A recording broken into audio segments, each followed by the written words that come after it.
What's the injury report look like right now? Right now, everybody's clear with the exception of Kelly Zajac and Cam Jansen. You get Reed Boucher back. Um, what are you just trying to figure out the lines that you want for the weekend now that you have, because you were using Mateau in the spot vacated by Boucher. What do you expect for that second line? What do you expect to do? Well, obviously we've only scored one goal in our last three games, so we may change some things up. We got a couple days here.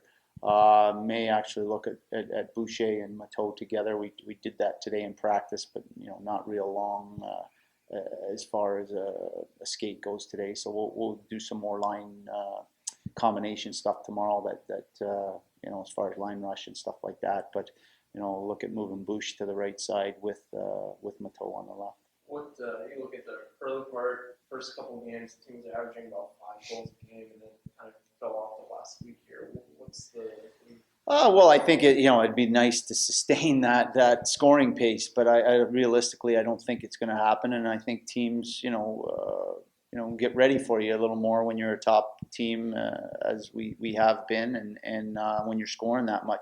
I think it's really two things. We got to get to the net more. I think a lot of our goals were a result of guys getting to the net and being hard in front.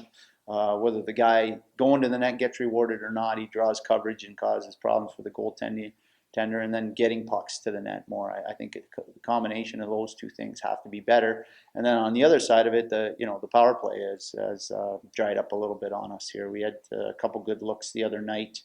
Obviously, the Portland game, we're 0 for 7. So specialty teams had been winning us games, and the power play was a big part of that, scoring some big goals for us. And now we're on the other side. We give up 2 power play goals the other night against Hartford in a 1-1 game, and we don't score on the power play. So I think that has to get corrected here, and sometimes you go in spells where things don't go your way on the specialty teams. You hope it's just not at the same time, and right now we're giving up one more than or more than we're getting, and that's got to change. Kind of an unusual schedule this year.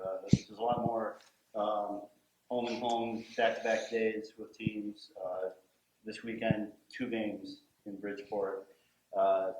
Is it almost like a mini playoff feel when you have that back-to-back games on the road? Yeah, I think it's good. I think it's good because you don't have to spend a lot of time thinking about systems or where the team was the night before. I like it because you never want to face the team back-to-back in their own building, but it is more of a playoff situation. Both teams can make small adjustments from night to night, or you make lineup adjustments based on maybe what you saw the night before, and you know what you're getting as far as an opponent. The problem with it is it's tough to beat a team back-to-back, especially in their own building. So, the only place you really run into that consistently is Norfolk because of their travel. But we've had a lot of that this year, and I think it does, in the long run, prepare you more for a playoff situation because if you beat a team or you get beat on one night, you expect that team is definitely going to be better the next night. So it makes you have to play